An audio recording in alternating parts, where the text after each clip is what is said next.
Hello ಸ್ನೇಹಿತರೆ, ನಮಸ್ಕಾರ. Welcome back to my channel. ನಾನು ಶ್ರೀಧರ್ KT, ಐಸಿರಿ ಸಾನೋ ಸಿಮೆಂಟ್ ಪ್ರಾಡಕ್ಟ್ ಆ್ಯಂಡ್ ಡಿಸೈನ್ಸ್. ಈ ದಿನದ ಟಾಪಿಕ್ ಏನೆಂದರೆ ಮನೆಯ ಹೌಸ್ ರೂಫ್ ಮುಚ್ಚುವುದು ಹೇಗೆ. ಓಕೆ, ಮನೆಯ ರೂಫು ಡಿಫ್ರೆಂಟ್ ಆಗಿರುತ್ತೆ. ಕೆಲವೊಬ್ಬರು ಶೀಟ್ ಹಾಕ್ತಾರೆ, ಕೆಲವೊಬ್ಬರು RCC ಹಾಕ್ತಾರೆ, RCC ಅಥವಾ ಮೋಲ್ಡ್ ಹಾಕ್ತಾರೆ, ಕೆಲವೊಬ್ಬರು ಆಂಗ್ಲರ್ ಹಾಕಿ ಕಡಪ ಕಲ್ಲಿನ ಬಂಡೆ ಮುಚ್ಚುತ್ತಾರೆ. ಈಗ ನಾನು ನಿಮಗೆ ತೋರಿಸ್ತಾ ಇರೋದು ಕಡಪ ಕಲ್ಲಿನ ಬಂಡೆ ಮುಚ್ಚುವ ರೂಫು. ಈ ರೂಫಲ್ಲಿ ಮೊದಲನೇದಾಗಿ ಐ ಶೇಪ್ ಐರನ್ ಆಂಗ್ಲರ್ನ ಗೋಡೆಯ ಮೇಲೆ ಇಡಲಾಗಿದೆ, ಸ್ಪ್ರೆಡ್ ಮಾಡಲಾಗಿದೆ. ಇವುಗಳನ್ನು ಸರಿ ಪ್ರಮಾಣದ ಭಾಗದಲ್ಲಿ ಹಂಚಿಕೆ ಮಾಡಿ ಡಿವೈಡ್ ಮಾಡಿ ಅದರ ಮೇಲೆ ಕಡಪ ಕಲ್ಲುಗಳನ್ನು ಹಾಕಿ ಕಡಪ ಕಲ್ಲಿನ ಮೇಲೆ ಕಬ್ಬಿಣವನ್ನು ಕಟ್ಟಿ ಅದರ ಮೇಲೆ 6 ರಿಂದ 8 ಇಂಚು ಕಾಂಕ್ರೀಟ್ ಹಾಕುತ್ತೇವೆ. ಬನ್ನಿ ಗೆಳೆಯರೆ, ಅದು ಹೇಗೆಂದು ನೋಡೋಣ. ನೋಡಿ, ಆಂಗ್ಲರ್ ಗ್ಯಾಪ್ನ ಫಿಲ್ ಮಾಡಿದೆ. ಈ ಪ್ರಸ್ತುತ ವಿಡಿಯೋದಲ್ಲಿ ಆಂಗ್ಲರ್ ಗ್ಯಾಪ್ನ ಫಿಲ್ ಮಾಡಿದೆ. ಆಂಗ್ಲರ್ ಪ್ರಮಾಣವನ್ನು ಸರಿಯಾದ ಪ್ರಮಾಣದಲ್ಲಿ ಡಿವೈಡ್ ಮಾಡೋದಕ್ಕೆ ಒಂದು ಟ್ರಿಕ್ಸ್ ಇದೆ. ಇದು 3 ಅಡಿ 3 ಫೀಟ್ ಇರುವ ಕಲ್ಲು, ಕಡಪ ಕಲ್ಲು. ಇದನ್ನು ನಾವು ಸುಮಾರು ಸರಾಸರಿ 10 ಬಂಡೆಗಳನ್ನು ತಗೊಂಡು ಮೆಜರ್ಮೆಂಟ್ ಮಾಡಿ ಒಂದು ಮೆಜರಿಂಗ್ ಸ್ಟಿಕ್ಕನ್ನು ರೆಡಿ ಮಾಡಿಕೊಳ್ತೇವೆ. ಇದರಿಂದ ನಾವು ಐ ಶೇಪ್ ಆಂಗ್ಲರನ್ನು ನಾವು ಡಿವೈಡ್ ಮಾಡ್ತೀವಿ, ಸಮಭಾಗದಲ್ಲಿ ಡಿವೈಡ್ ಮಾಡ್ತೀವಿ. ಈ ಮೆಜರ್ಮೆಂಟ್ ಸ್ಟಿಕ್ಕಲ್ಲಿ ನಾವು 3 ಮಾರ್ಕ್ ಮಾಡ್ಕೊಳ್ತೀವಿ, 3 ಮಾರ್ಕ್ಸ್ ನಾವು ಮಾಡ್ಕೊತೀವಿ. ಅವು ಯಾವ ಮಾರ್ಕ್ಸ್ ಅಂದರೆ, ಕಟ್ಟಿಗೆಯ ಸ್ಟಿಕ್ನ ಮಧ್ಯಭಾಗದಲ್ಲಿ 1 ಮಾರ್ಕು, ಲಾಸ್ಟ್ ಎಂಡಲ್ಲಿ ಆ ಕಡೆ 1 ಮಾರ್ಕ್, ಈ ಕಡೆ 1 ಮಾರ್ಕ್ ಆಗಿ ನಾವು ಡಿವೈಡ್ ಮಾಡ್ಕೊತೀವಿ. ಈ ಲಾಸ್ಟಲ್ಲಿರೋದು 1 ಇಂಚ್ ಗ್ಯಾಪ್ ಇರುತ್ತೆ. ಎರಡೂ ಸೈಡಲ್ಲಿ 1 ಇಂಚ್ ಗ್ಯಾಪಲ್ಲಿ ನಾವು ಮಾರ್ಕ್ ಮಾಡ್ಕೊತೀವಿ. ಓಕೆ, ಇದನ್ನು ಯಾವ ರೀತಿ ಅಂತ ಮುಂದೆ ನಾನು ನಿಮಗೆ ಹೇಳ್ತೀನಿ ನೋಡಿ. 8 ಇಂಚ್ ಗೋಡೆಯಲ್ಲಿ ಬಂಡೆ ಹೋಗುತ್ತೆ. ಸೆಂಟ್ರ್ ಆಂಗ್ಲರ್ ಹತ್ರ ಇರುತ್ತೆ. ಸೆಂಟರ್ ಆಫ್ ದಿ ಆಂಗ್ಲರಲ್ಲಿ ಸೆಂಟರ್ ಮಾರ್ಕ್ ಇರುತ್ತೆ. ಲಾಸ್ಟ್ 1 ಇಂಚು ಮಾತ್ರ ನಾವು ಮೆಜರ್ಮೆಂಟ್ ಸ್ಟಿಕ್ ಹತ್ರ ಇಟ್ಟಿರ್ತೀವಿ. ಆಂಗ್ಲರ್ನ, ಐ ಶೇಪ್ ಆಂಗ್ಲರ್ನ ಇಲ್ಲಿ ನೀವು ನೋಡ್ಬೋದು. ಈ ಥರ ನಾವು ಆಂಗ್ಲರ್ನ ಡಿವೈಡ್ ಮಾಡ್ಕೊಳ್ತೀವಿ. ಈ ಮನೆಯ ಎಲ್ಲ ಆಂಗ್ಲರನ್ನು ಇದೇ ಥರ ನಾವು ಡಿವೈಡ್ ಮಾಡ್ಕೊಳ್ತೀವಿ. ಇಲ್ಲಿ 8 ಇಂಚು ಕಡಪ ಕಲ್ಲು ಗೋಡೆಯ ಮೇಲೆ ಕುಂತಿದೆ.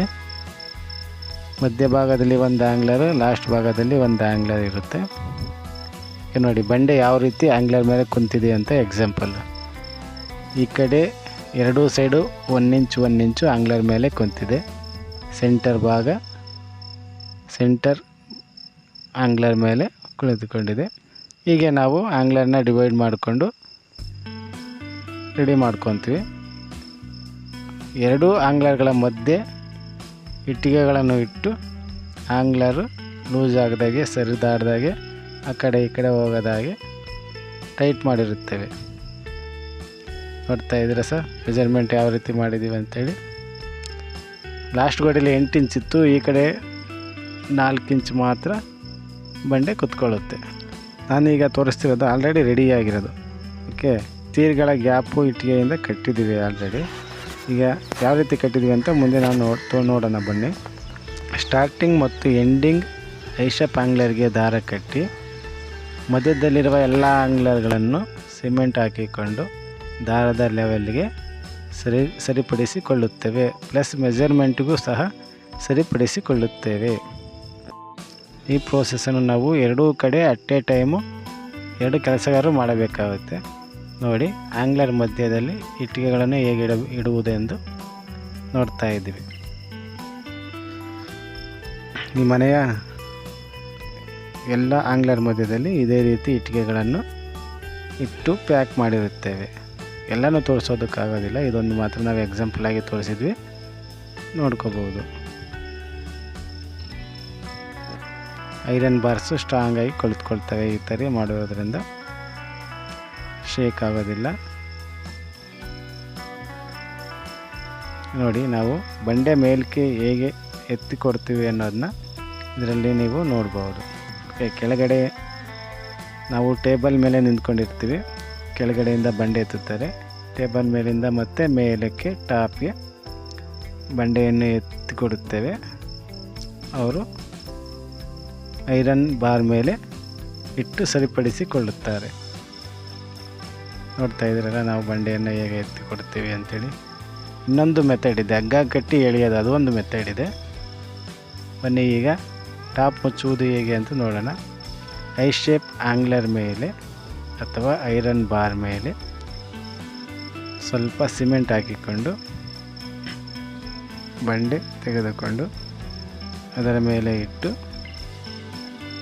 ಸರಿಯಾದ ಕ್ರಮದಲ್ಲಿ ಇಟ್ಟು ಶೇಕ್ ಆಗದಾಗೆ ಮುಚ್ಚುತ್ತಾರೆ. ಸರಿಯಾದ ಕ್ರಮದಲ್ಲಿ ಸರಿಯಾದ ಡಿಸ್ಟೆನ್ಸಲ್ಲಿ ಆಂಗ್ಲರ್ಗಳನ್ನು ಕರೆಕ್ಟಾದ ಮೆಜರ್ಮೆಂಟಲ್ಲಿ ಇಡುವುದರಿಂದ ಯಾವುದೇ ರೀತಿ ಬಂಡೆಗಳು ವೇರಿಯೇಷನ್ ಆಗುವುದಿಲ್ಲ. ತಪ್ಪು ಮೆಜರ್ಮೆಂಟ್ ಮಾಡಿದ್ದಲ್ಲಿ ಬಂಡೆಗಳು ವೇರಿಯೇಷನ್ ಆಗುತ್ತವೆ. ಓಕೆ, ಈ ಐರನ್ ಬಾರ್ ಅಥವಾ ಐರನ್ ಆಂಗ್ಲರ್ ಸೈಜ್ ಬಂದುಬಿಟ್ಟು 3 ಇಂಚ್ ಇರುತ್ತೆ. ಈ ಕಡಪ ಕಲ್ಲು ಐರನ್ ಆಂಗ್ಲರ್ ಮೇಲೆ 1 ಇಂಚು ಮಾತ್ರ ಆ ಕಡೆ ಈ ಕಡೆ 1 ಇಂಚ್ ಕೊಡುತ್ತೆ. ಸೆಂಟರ್ ಭಾಗದಲ್ಲಿ ಫುಲ್ಲಾಗಿ ಕುತ್ಕೊಳ್ಳುತ್ತೆ. ಓಕೆ, ಸುತ್ತೂರ ಸಿಮೆಂಟ್ ಹಾಕಿಕೊಂಡು ಆಂಗ್ಲರ್ಗೂ ಸಹ ಸಿಮೆಂಟ್ ಹಾಕಿಕೊಂಡು ಬಂಡೆಯನ್ನು ನೀವು ಮುಚ್ಚುತ್ತಿರೋದು ನೋಡ್ತಾ ಇದ್ದೀರ. ಗೋಡೆ ಮೇಲೆ ಸುಮಾರು 4 ಇಂಚ್ ಕುಳಿತುಕೊಂಡಿದೆ. ಐ ಶೇಪ್ ಆಂಗ್ಲರ್ ಮೇಲೆ 1 ಇಂಚ್ ಮಾತ್ರ ಕುಳಿತುಕೊಳ್ಳುತ್ತೆ. ಯಾಕೆಂದರೆ ಇನ್ನೊಂದು ಬಂಡೆ ಕುಳಿತುಕೊಳ್ಬೇಕಲ್ಲ. 1 ಇಂಚ್ ಈ ಕಡೆ ಬಂಡೆ, 1 ಇಂಚ್ ನೆಕ್ಸ್ಟ್ ಬಂಡೆ, ಮಧ್ಯದಲ್ಲಿ ಗ್ಯಾಪ್ ಇರುತ್ತೆ, ಕ್ಲಿಯರೆನ್ಸ್ ಗ್ಯಾಪು ಇರುತ್ತೆ. ಸ್ವಲ್ಪ ಕ್ಲಿಯರೆನ್ಸ್ ಇರಬೇಕಲ್ಲ, ಹಾಗಾಗಿ ಮಧ್ಯದ ಭಾಗ ಗ್ಯಾಪ್ ಇರುತ್ತೆ. ನೋಡ್ತಾ ಇದ್ದೀರಿ ನೀವು ಆಂಗ್ಲರ್ ಮೇಲೆ